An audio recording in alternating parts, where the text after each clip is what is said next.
Okay, in this video, we're actually going to make L-Reuteri yogurt. And so I've got my supplies gathered. If you didn't see my earlier video, watch that, and that'll help you with some things that I've learned. I generally give this a good shake, and I've opened this already, so it's and this is 1 quart, 32 ounces. So what I do with this is I take a little bit of yogurt, and I just put a little bit in. Then I'm going to take some inulin, and it needs 2 tablespoons. So you'll notice I'm being a little fussy with my utensils because I don't want to put anything down and pick up any kind of bacteria. So I'm going to scrape that off.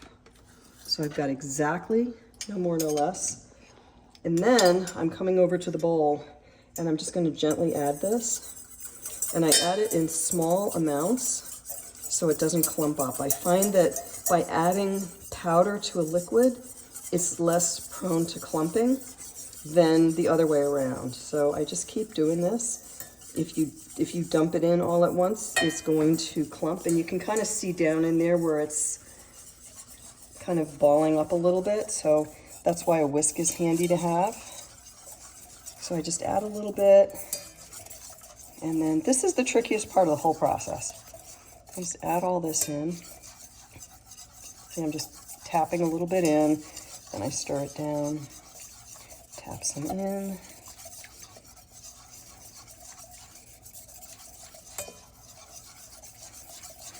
The mission of the prebiotic fiber is it feeds the yogurt, the L-Reuteri, gives some food to the L-Reuteri so it can multiply. And it also happens to serve as good fiber for our gut, so it kind of has a couple of roles. And it's important to keep it clean. So generally, if it was just me in the kitchen doing this, I would have sealed that the fiber up and gotten it put away. Now is my chance. I'm done with both those, so I'm going to put them down. Now is my chance to kind of stir this down a little bit, and I'm going to add a little more yogurt, or a little more half and half. And then sometimes I just go like this. What I'm watching for is to see if it looks like it's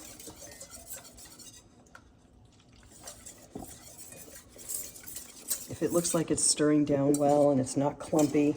Again, because I add a little bit of powder to the water, or to the cream, the milk, the half and half. Now, this is the start. I keep this in a separate little container, and after you make a couple of batches, or after you make a batch, you'll save some starch, just like if you were to do like a sourdough pancake. You'll save a couple tablespoons of starch, and now is when you can add it back into the mix. And then sometimes what I'll do is I'll add a little in here, give it a stir,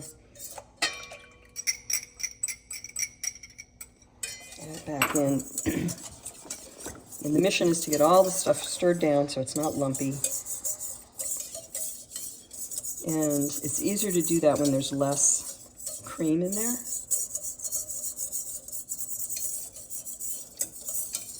I should make a note that the better quality cream, the better tasting your final product will be. I'll talk about the A2 milk I've been using lately. It's very, very tasty. It's a different type of cow that actually produces A2 versus the A1 that's typical. And so now I'm at a pretty good point where I can start to add this a little more freely. But the main thing is just to make sure everything's stirred down. And this is the fussiest part. We are really, literally almost done. You just have to do a few things right.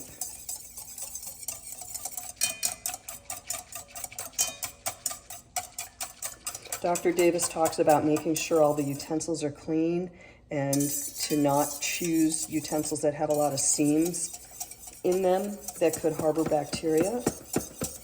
Because whatever you put in there, any kind of bacteria that finds its way in there is going to also ferment, and it could make you sick. So you want to keep your workspace and everything really clean. So now what I do, now I take the lids off these, because again, I'm trying to protect them from anything landing in there or winding up in there inadvertently. Did you put this in? No, I used the start this time. I'm going to Okay. talk about that. Okay. That's actually a good point. We'll come back to this in another video, but we did not use the Lactobacillus rhodori this trip. I'm going to talk about that in a separate video. because I had start. So when you do your first batch, you'll be using lactobacillus in there. Follow-up batches, you can use the start. Okay, so now, maybe come over here so it'll be easy to see.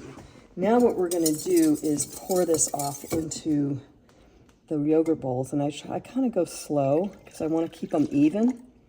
And I also want to make sure that if something isn't stirred evenly for some reason, I increase my chance that both bowls will be pretty similar in terms of maybe the amount of start or the fiber.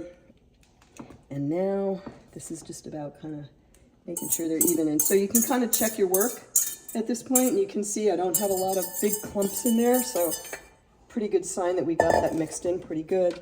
At this point, put the lids on and then I burp them. Let that air out, and then I just place it in the container. Take the second lid, put that, let the air out. This goes in here. Now we're going to add water. And I find it's easier to add the water from the back of the unit because there's this little protrusion here. Let me get another cup real quick.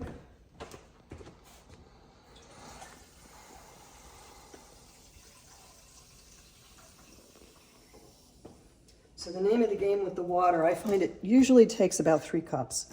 But the name of the game is to put enough water in there so that the water comes up about to the level of the product that's in the machine here. So can you see as I'm wiggling that the water level and the level of the yogurt mix is about the same.